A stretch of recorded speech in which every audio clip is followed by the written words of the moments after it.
Good morning. I'm David England, and welcome to today's news teleconference, and webinar. We have a couple of program notes before we begin.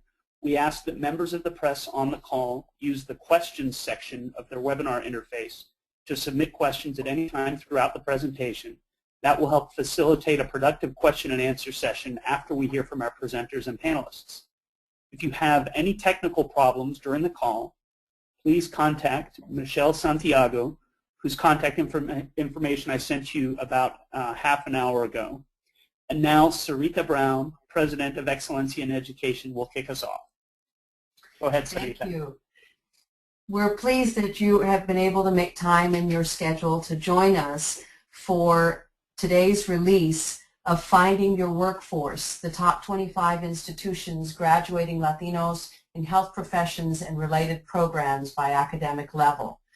This brief is part of a project called Finding Your Workforce, and Excelencia in Education brings this to the public to serve as a tool, but particularly for recruiters and employers who are interested in Latino talent as they build their workforce.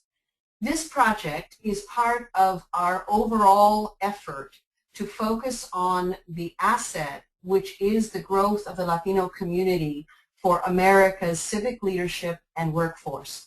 There's more to share with you about our portfolio at Excelencia in Education and the relationship between this project and our overall mission, which is accelerating Latino student success in higher education. But that we'll save for some other time.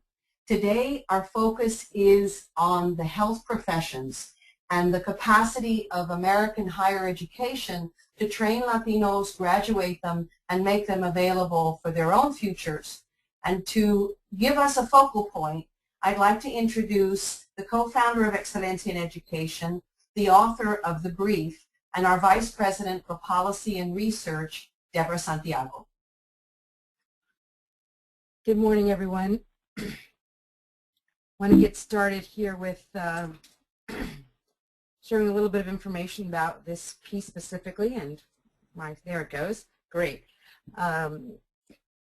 This piece is focused explicitly on information of the top institutions graduating Latinos in healthcare fields and related programs for 2009-10. I think this is part of a series, as Sarita shared with you. We wanted to kind of quickly touch base on the components of the series that we're trying to roll out over the next couple of months. In March, we released a piece that looked at institutions graduating Latinos overall for 2009 and 10. And the second is looking at health professions. Subsequent releases will look at STEM, liberal arts, business, and education. I wanted to add a little bit more to what Sarita shared about our intention with this series. And that's really to respond to those who are really interested in recruiting Latinos, but as we heard multiple times, didn't know where to find them. And just starting off by just doing a quick number count of institutions who are graduating Latinos is one way to address that. Certainly not the only way, and our definition of top institution for the purposes of this piece is literally looking at the numbers of graduates in a given year. So issues of quality and productivity are not included in this series, although they're very important questions, but really beyond the scope of this very simple piece. Second, we really wanted to increase awareness and talking about Latinos, acknowledging that more Latinos are graduating with degrees in areas of growth in our occupations in our workforce. That's important we think about this population. And then third is to encourage those who are in the workforce to do more to engage the Latino community. So for us, these are underpinnings of the work that we were trying to do. A little bit of context about healthcare as we tried to look at it for 2010 to 2020, and this is using information from the U.S. Bureau of Labor Statistics, the Department of Labor. Very simply, it shows about a third of the projected growing occupations, the fastest growing, are going to be in healthcare fields. This isn't a surprise to many who've been tracking this information. 4 of the top 20 occupations are going to be in health professions, 1 specifically registered nursing, and the others are in support occupations, home health aides, personal care aides, and nursing aides. 8 of the top 20 occupations have the highest median salary in the workforce. That includes dentists, physicians, surgeons, pharmacists. The top 2, however, are projected to be personal care aides and home health aides. And this is all, again, from Bureau of Labor Statistics. And in 2010, the median pay for these 2 fast-growing occupations was less than $21,000. Again, this is context, a little context specific to Latinos in healthcare. Another reason we wanted to look at this discipline, a couple of key issues and components going on in our country that we are paying attention to. The Affordable Care Act, with its passage by Congress, we know that it's intended to increase access to health care, which means an increase in demand for health care services and occupations. Second, we know there's a large baby boomer generation, and as they age, they're going to need more health care services. Third, we know that Hispanics overall as a population are relatively young. Median age of Latinos is about 27 compared to about 40 overall. And 75% of the labor force growth through 2020 is anticipated to be Latinos. So 75%, that's a relatively large portion of our nation's labor force growth. And fourth, we also know that the population, the growth of births to Hispanic mothers is increasing, and we know that there is benefit of having healthcare professionals that can attend to the linguistic and cultural needs of these mothers and their infants. So that provides a little bit of context as to why we think these kinds of issues matter overall. Some of the key points that we found in this piece.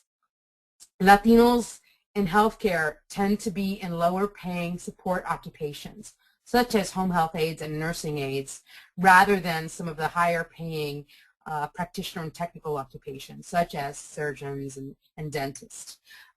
We, again, looking at the data, this is all current, 7% of those employed in healthcare were in healthcare practitioner and technical occupations of Latinos, and 14% of Latinos in healthcare were in support occupations, so almost double.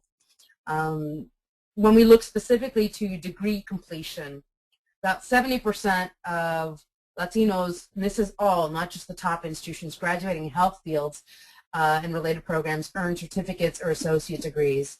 So even the degrees conferred or earned by Latinos are highly concentrated in certificate and associate programs, much less at the graduate levels, which would be needed to be in some of the higher practitioner and technical occupations. And then the other key point is that the top institutions, now this is the top 25 by academic level, we took a look at those institutions that were conferring degrees to Latinos. They were highly concentrated in 6 states and Puerto Rico. So Texas, Florida, California, Arizona, Illinois, and New Mexico. And of those, I would say Texas, Florida, and Puerto Rico had the highest concentration of even these 7 locations. And I think that has implications when we think about the institutions that are graduating these students and what that means for national healthcare needs. Some other points that I think are just relevant, and again in the document itself, in the healthcare professions and related programs, Latinos earned about 10% of degrees and certificates, and were much higher, more represented at certificates than graduate levels. When we looked at the concentration, the top 25 institutions across academic levels, about a third of degrees earned in the healthcare field by Latinos were from these top 25 institutions across academic levels. The majority of the institutions only at the baccalaureate level, and again, for this analysis, we looked at certificates, associates, bachelor's, master's, first professionals, and doctoral level. Hispanic serving institutions, those that have a high concentration of Hispanic enrollment, were the majority of the top 25 only at the baccalaureate level.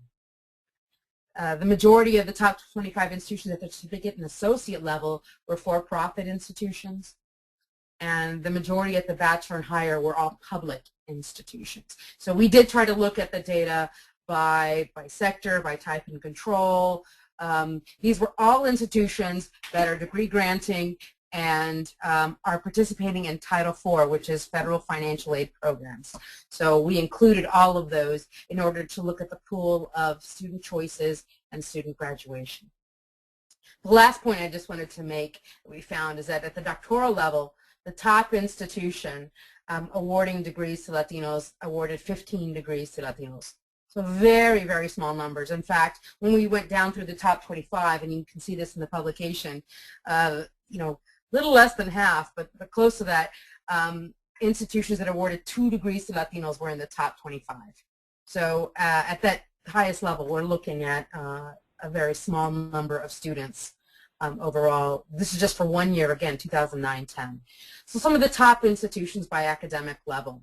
And interesting enough, so at the certificate level, Instituto de Banco y Comercio in Puerto Rico, interestingly enough, you'd think by the name, which translates to Institute of Bank and Commerce, that why would they be here in a top 25 list awarding degrees to Latinos at the certificate level?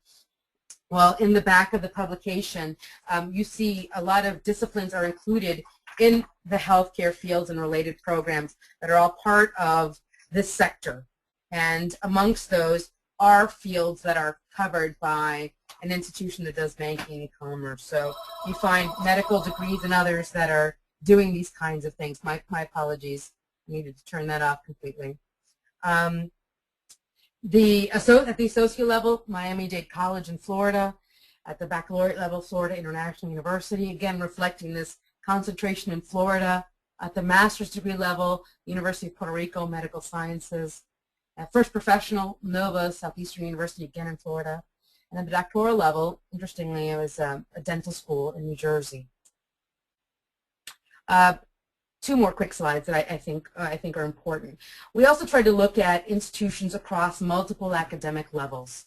And again, trying to see not just one specific discipline, but looking overall.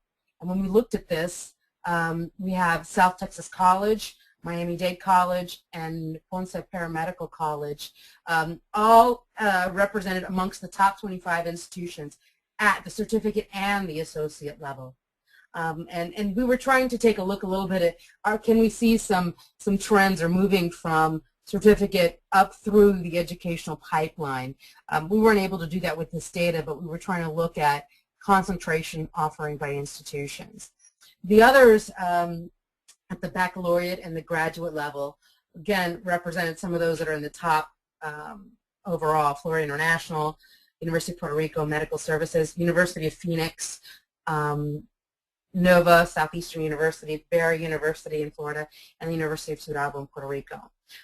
In addition to those, and I pulled this out, but many of these institutions here, we pulled out the University of Texas system, in large part because they had so many member institutions that were represented in the top 25 from the baccalaureate level all the way through the graduate level.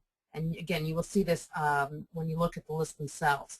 But the University of Texas El Paso, Pan American, Austin, and then the Medical Science Centers in San Antonio, Houston, and the medical branch. All of these campuses, in fact, the first 5 were represented at multiple academic levels, and the medical branch was at the top of the doctoral level.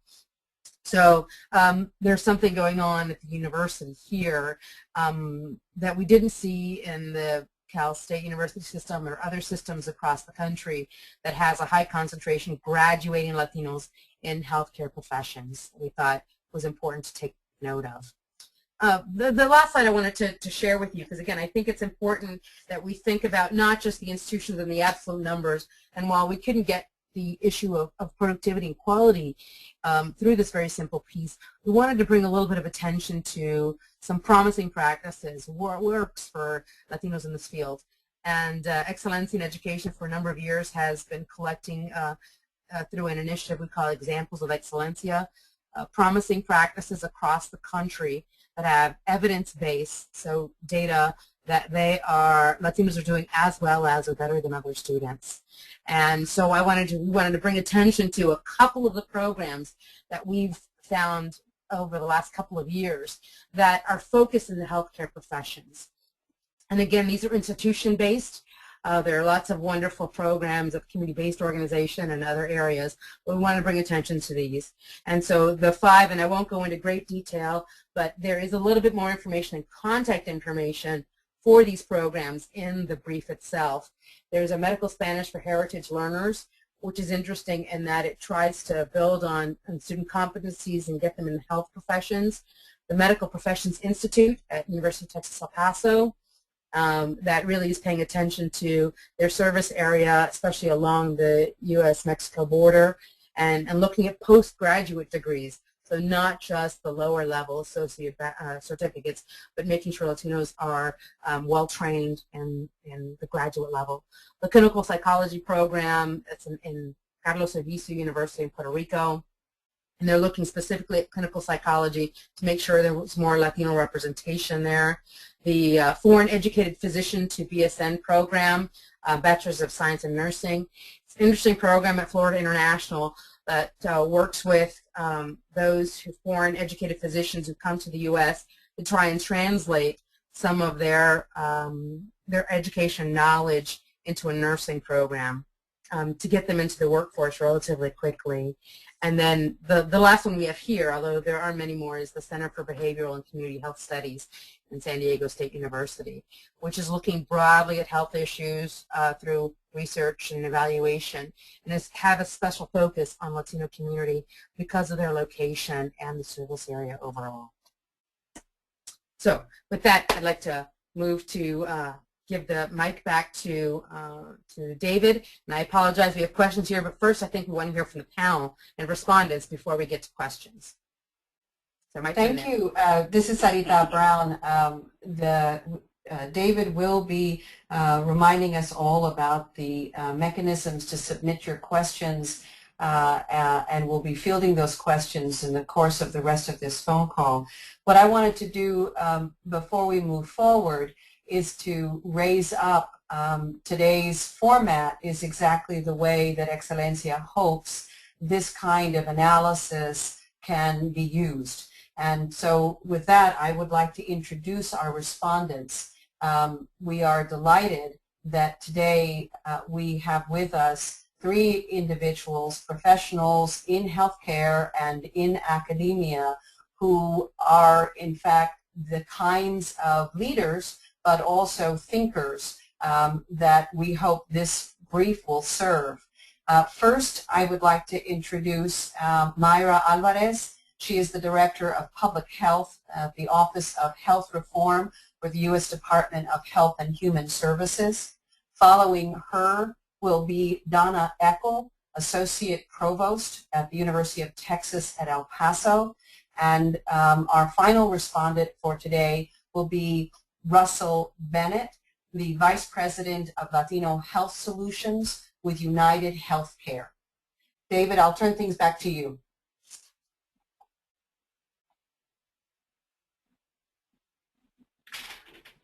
And at this point, Myra, if you could step in as a respondent, and David will be communicating instructions to media how to submit their questions.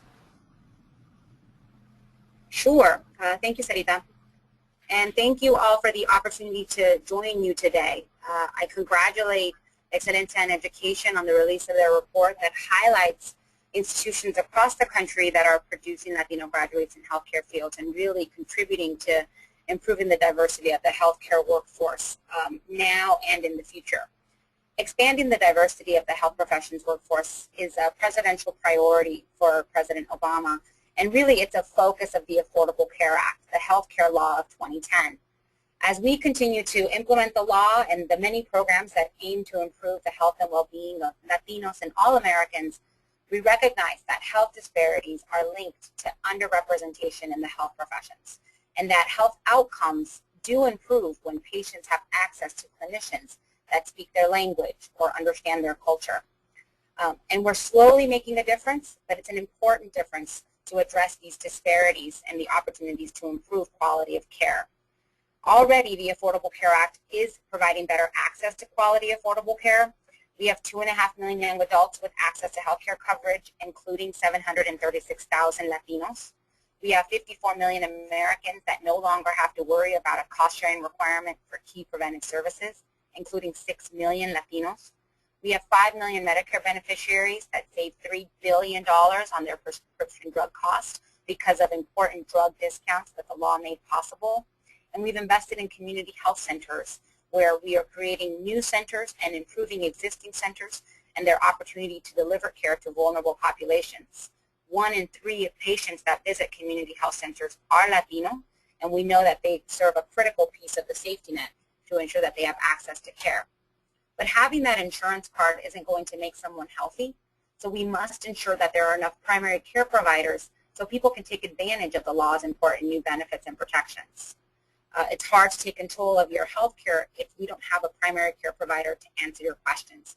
And for Latinos, when 1 in 3 doesn't have health insurance and 1 in 2 doesn't have access to a consistent doctor, we have tremendous barriers in front of us. So investing in a diverse healthcare workforce and identifying those institutions that are committed to producing Latino healthcare professionals is a strong message for the future.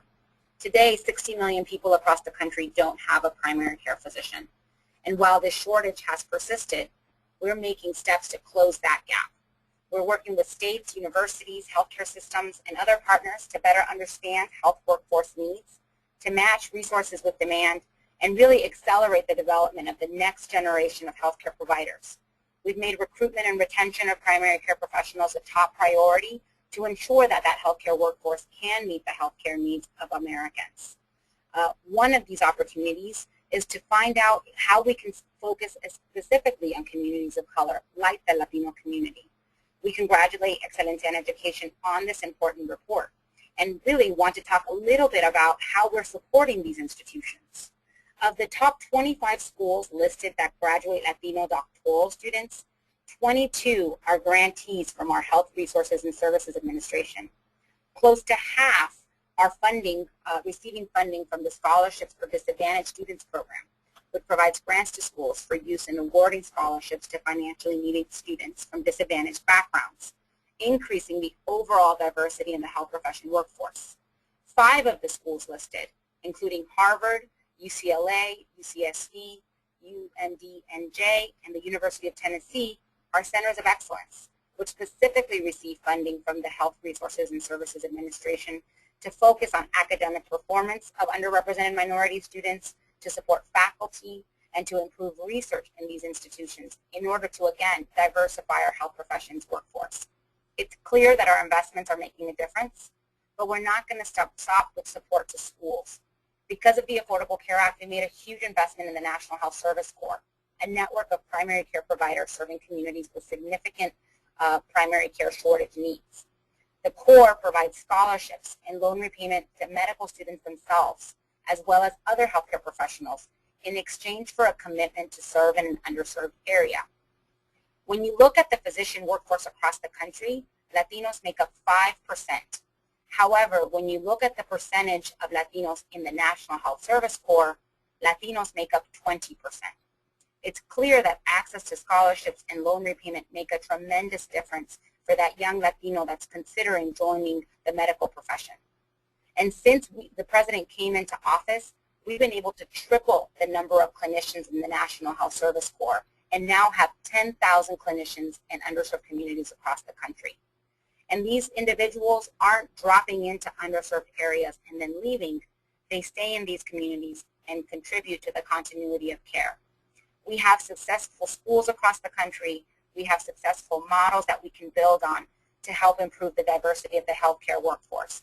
And reports like the one Excelencia in Education is releasing highlights just who's doing a great job so that we may then take valuable lessons learned and share them elsewhere. Contributing to a diverse healthcare workforce will help us better meet the needs of our increasingly diverse American community. And we look forward to continuing to work with organizations like Excelencia and making that possible. Thank you. Thank you, Myra. And again, a reminder to please submit your questions using the webinar interface. We've already had a couple of questions, and we will at the end be reading them and getting responses. Our next panelist is Donna Call, Associate Provost of the University of Texas at El Paso. Welcome, Donna. Thank you, David. UTEP is known nationwide for its commitment to access and excellence for our student population, and we're delighted to join in this conversation today. And this, of course, includes our commitment to our healthcare profession students. As the first national institution dedicated to a 21st century demographic population, we believe the successful programs that we develop have application for students nationwide. I think there are 4 keys to success for many of our programs for our students. The first is that we take a holistic approach to looking at the students. We believe that success in the classroom alone is not the full picture of student success.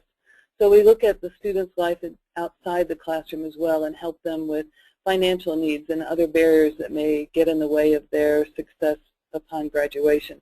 So working with the whole student we think is very important.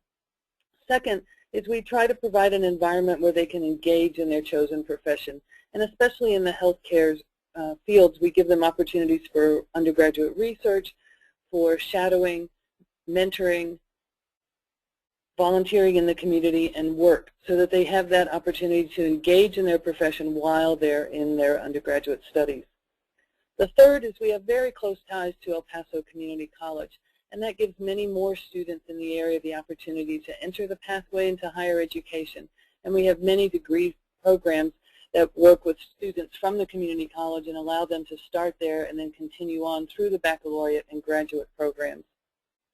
And the fourth is we have a great network of peer support where the students have the opportunity to work together in formal settings such as tutoring and mentoring, to informal settings as just creating a cohort with common goals where they can share their experiences. So we're very proud to be a part of this conversation and think that UTEP is contributing greatly to this conversation. Approximately 70% of the graduates from the College of Health Sciences choose to remain in the El Paso area, so we know we're having a significant impact on health professions in El Paso. Thank you very much for inviting UTEP to join this conversation, and we look forward to being a part of it in the future. Thank you, Donna. This is a reminder to please submit your questions using the webinar interface throughout the call. Our final panelist is Russell Bennett, Vice President of Latino Health Solutions with United Healthcare. Please go ahead, Russell. Thanks very much, David, and congratulations to Excelencia in Education, and thanks also to the other respondents. I think what's starting here today is very interesting. It's very interesting for the whole country, not just for the Latino population. At Latino Health Solutions and United Healthcare, we believe that better communicating with healthcare professionals allows the community to get better information, to be able to make better decisions, and that leads to better health. When a population is of a different culture or has a preference for another language, such as Spanish in the case of many Latinos in the U.S., we feel that we must help provide that communication in language and in the right cultural context. As Mayra has mentioned, and Deborah as well, Latinos are very underrepresented in the health professions today. And that leads to a growing gap between the number of patients who need to discuss their health in Spanish and the number of Spanish-capable doctors, dentists, and nurses, among other health professionals. Latinos are also the most uninsured population in our country today. However, with the modernization of healthcare, it's projected that some 9 million Hispanics will enter the insured healthcare system over the coming years. And many of those newly insured Hispanics will be seeking services from Hispanic health professionals. And our country continues to suffer from a disparity between patient need and health professional availability in terms of language and culture. So I think the study being released today by Excelencia in Education, it focuses on the institutions of higher learning that are doing something about increasing the number of Hispanic health professionals. And these institutions deserve serious consideration from students planning healthcare careers. They also deserve support from employers seeking diverse and especially Hispanic health professionals. We have at United Health Foundation a scholarship program that provides about 200 scholarships per year to support the number of minority and Latino health professionals. And we feel that's sort of our small grain of sand to help in this problem. We feel very committed to increasing the Latino health workforce and to hiring the Latino health workforce to the extent that they are available and to the extent that we can. So it's really satisfactory and encouraging for me to have been invited to respond to this. And once again, I wanted to congratulate Sarita and Deborah and the whole team in Excelencia in Education. And leave it there, and I'll be happy to answer questions if I may. Wonderful. Thank you, Russ. Now we're going to move into the media question and answer portion. What I'd like to do is we've had a question submitted by Jamal from Diverse Issues. I'm going to go ahead and read that question, and then I'll ask the press on the call if you can use on the webinar interface, if you can use the icon where you can raise your hand. If you do that, then what I'll do is I'll call on you and unmute you, and then you can have the opportunity to ask your question directly, and then that will also give you the opportunity for some follow-up. So the first question is from Jamal, and I think this is probably a question for Deborah. Jamal's question, he says, it seems that the top 25 in the report are the top 25 basically by virtue of their proximity to sizable Latino populations, and it seems that graduates are likely to work where they live. This being the case, how does the report help with recruiting more Latinos into any given workforce? Well, I think that's a good question. Thank you for that. I wish it were just as simple as you know, the institutions that have where there are large Latino populations. UCLA is not on this list, and it's in Los Angeles, and there's a very large Latino concentration in Los Angeles. And there are some virtual places like University of Phoenix that are on here that aren't location specific. I do think location speaks for some of it. I don't think it speaks for all of it when you look at the population. I guess the biggest example is there are some, but very few institutions in California represented amongst the top 25, although California has the largest Latino population of any state. And then you have other locations that you wouldn't expect to see large Latino representation in degree graduates where you are finding them. And so I think it's not as simple as saying, well, they just enroll where they live and they work where they live, or I think we would see other institutions represented here. Terrific, thank you. Our next question comes from Sandra Lilly from NBC Latino. Sandra, I just unmuted you, so you should be live. Go ahead, Sandra.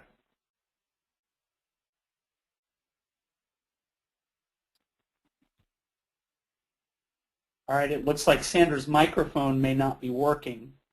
So I'm going to remind any press on the call who want to ask questions, you can either send them to me in writing. Oh, here's the question from Sandra. Okay, she just posted it. Apart from financial reasons, are there any reasons why Latinos might not be interested in pursuing healthcare fields? And that was Sandra's question.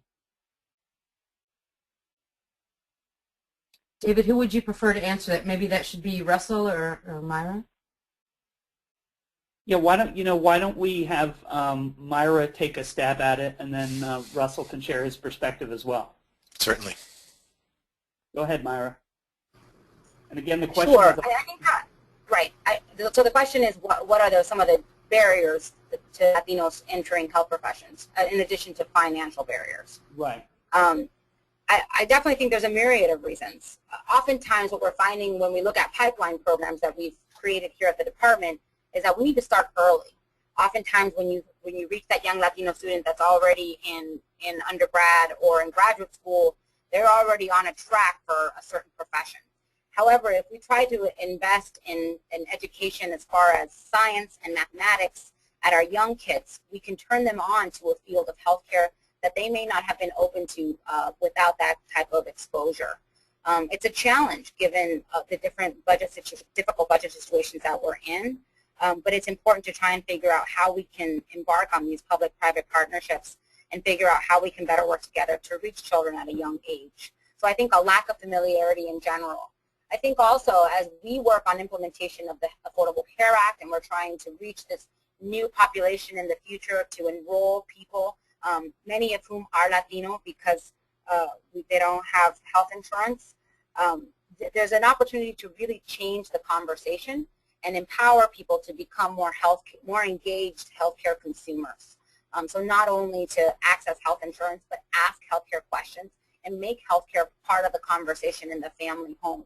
That then opens people's eyes to fields of medicine, of nursing, of allied health professions and public health to really make a difference for the long run.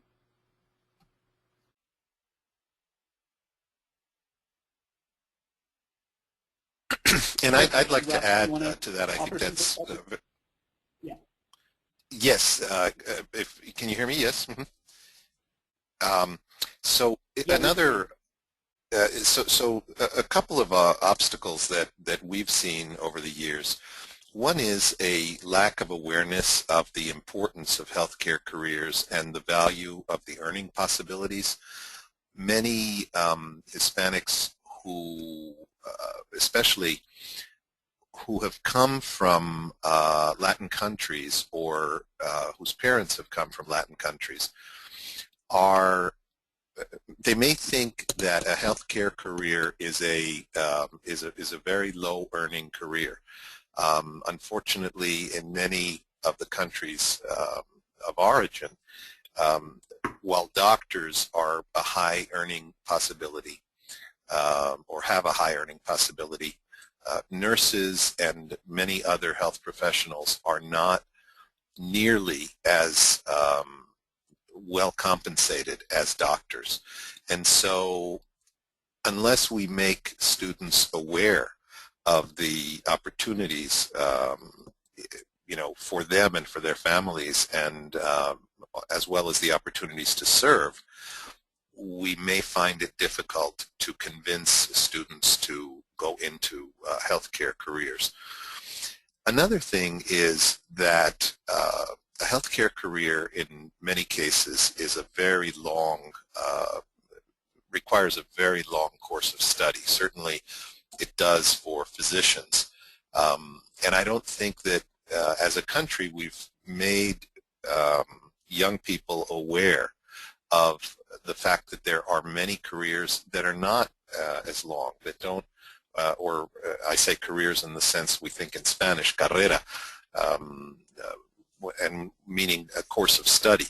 So many people feel that in order to be at the higher earning possibilities, they're going to have to study for 12 years.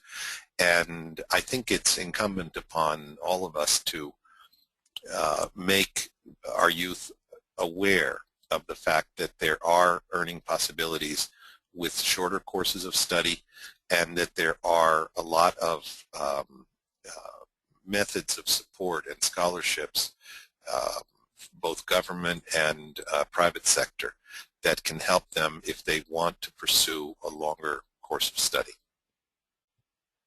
I'd just like to add to that, David, some of the examples that we articulated here and some of the examples that that Myra and Russell raised really focus on this issue of pathways, and Donna shared it as well.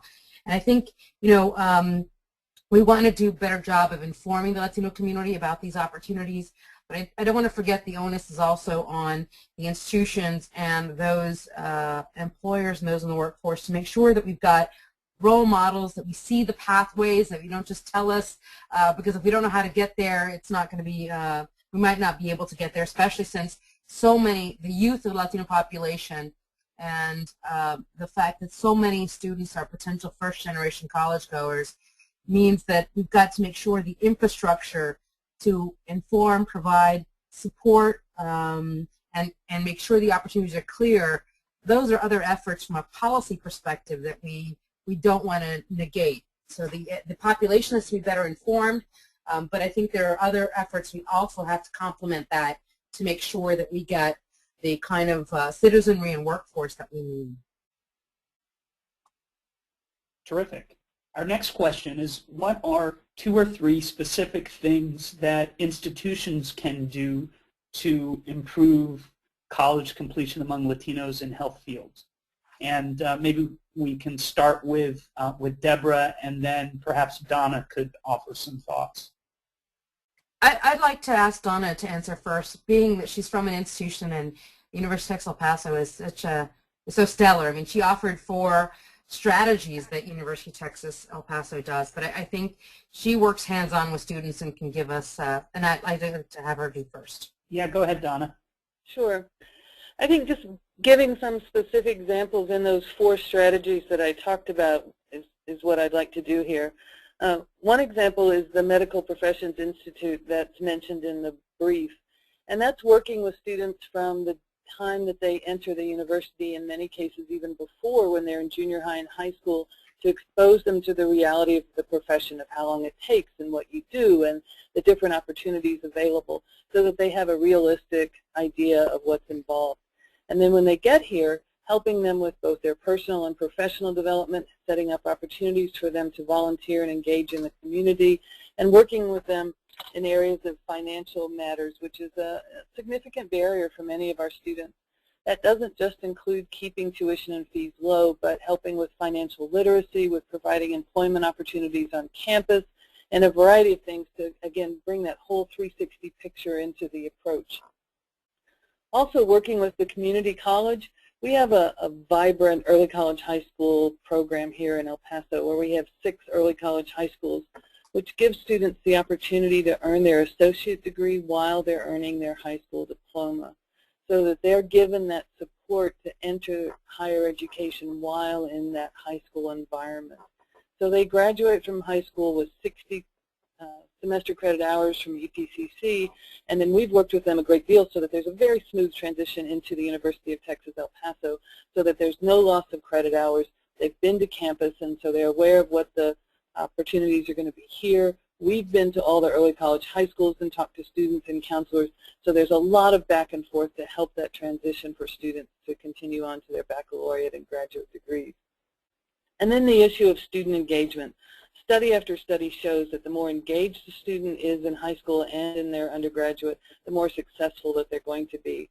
So having clubs and organizations, having research opportunities, having faculty-student mentoring programs, all those things that engage students, particularly first-generation students, in their academic experience, all those contribute to student success.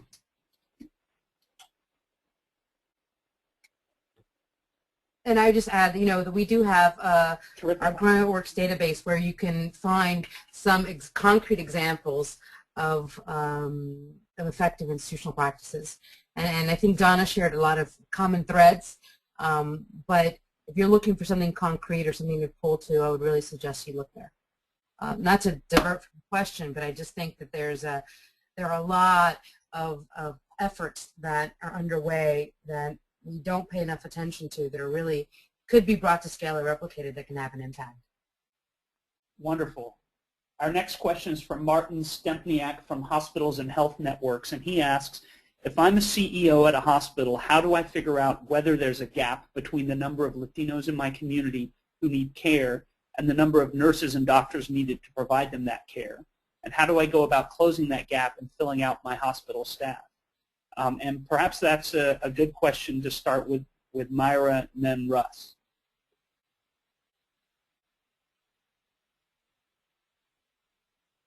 I mean, I think there are a variety of opportunities to better understand the needs of your community. You know, part of the Affordable Care Act does look to certain hospitals, particularly nonprofit hospitals, in order to ensure that they're accurately meeting the needs of the underserved in their community through a community health needs assessment.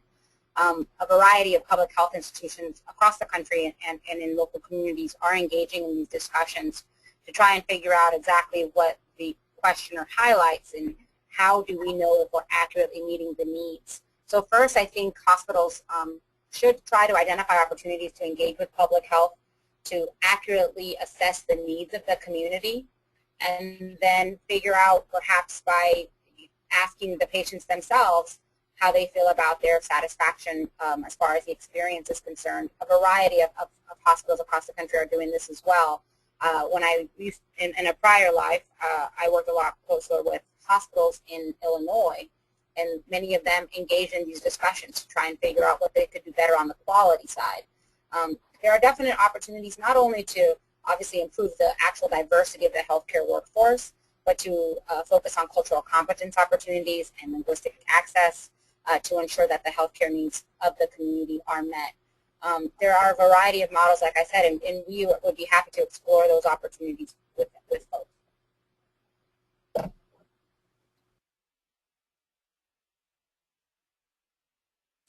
This is Russ. What I would add to that, Maida and folks, is that most hospital CEOs that I've spoken with over the past few years are becoming increasingly aware of the need for language and cultural competency in their staff. Their staff sees it on the front lines every day, and they recognize that either interpreters are needed for those health professionals that are not language capable, and that goes not only for Spanish but for other languages. And I think there is an effort to recruit doctors and professionals in many hospitals that are in areas, geographic areas that need that. One way that they can do it, of course, is recruiting at the schools that are shown in the Excelencia in Education report, but there are other ways as well, and that would be working through the National Hispanic Medical Association, the National Association of Hispanic Nurses, and other professional organizations that may be able to provide names and suggestions to these hospitals in order to round out their medical staff and their professional staff with people that reflect the community. I don't know if that helps.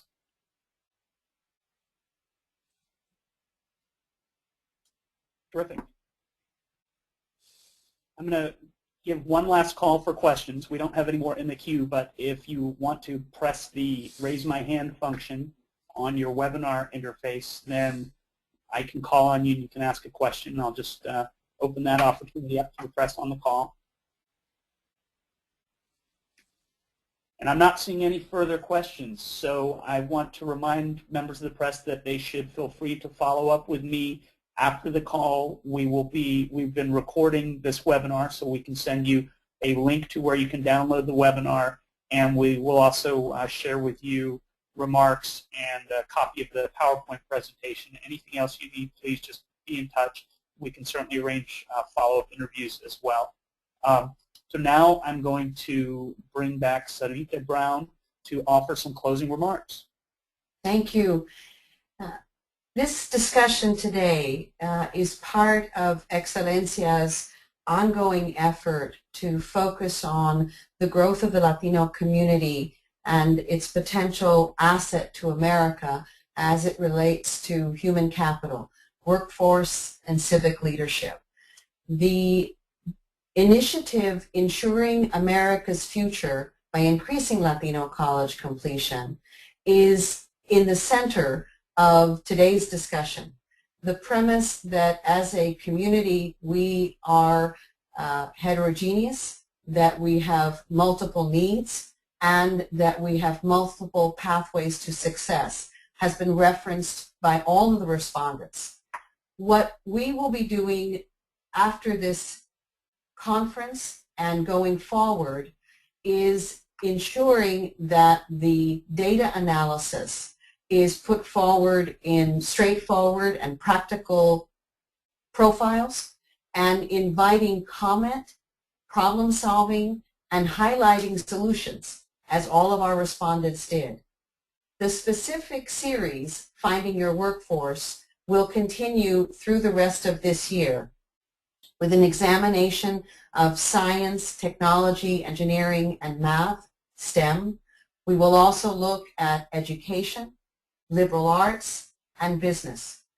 And our overall objective is to continue to put before decision makers the opportunity to tap America's Latino community through the means of education to increase our strength and our capacity to move forward. We invite your ongoing dialogue, your comments, and most important, we support your efforts in communities across the country to move forward. Please feel free to follow up with David England for those of you who have additional questions. We will be distributing a national release, and we thank all of the respondents. To recap, we were delighted to have this direct opportunity to work with the leadership in the U.S. Department of Health and Human Services, and truly appreciate Mayra Alvarez's comments and perspective. University of Texas at El Paso, for any person who has looked at Excelencia's work, knows that as a campus and as a community is a place to watch. Donna Call, as the Associate Provost, is a leader that all of the reporters should take note of. And Russell Bennett, your contributions today, knowing that the United Healthcare commitment through its Latino Health Solutions is there as a tool to follow up, is important as we move forward. Please visit our website to see the schedule for future releases, and know that we are eager to work with you going forward.